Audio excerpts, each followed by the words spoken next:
driving. It may not be something you think about every day, but if you have an elderly parent, grandparent, friend, there are some questions you may want to think about and ask. What are some of the warning signs that show an elderly person may not be fit to drive? Is there a certain age? Does it really depend on your loved one? Or how can we talk about our loved one about overage driving? When do you bring it up? Joining me now, the author of Cruising Through Caregiving, Reducing the Stress of Caring for Your Loved One. Much needed book, and Generations expert Jennifer Fitzpatrick. Jennifer, good to see you. Good to see you, Susan. This is much needed because not many people, if they're not in this situation, really think about the stress of caring for a loved one. And what driving gives people is freedom. And to many, it must be difficult to take away the keys to somebody's freedom.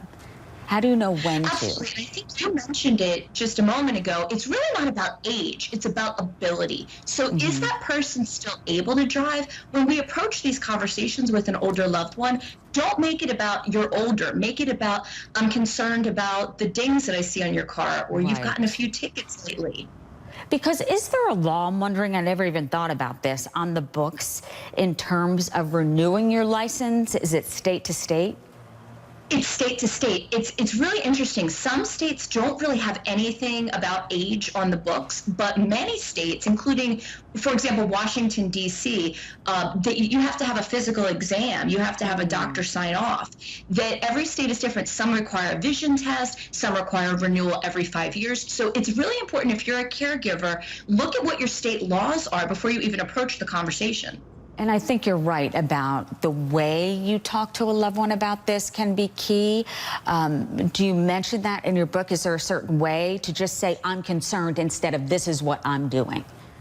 So there's two different conversations. So one is if the person does not have dementia.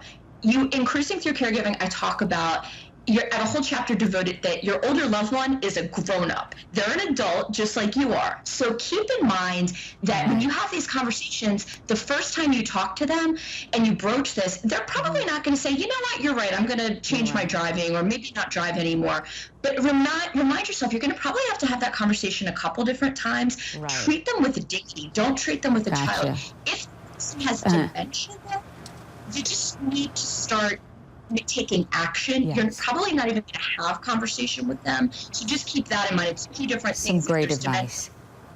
Yeah, that is key. Jennifer Fitzpatrick, some great advice. Thank you so much. And a much needed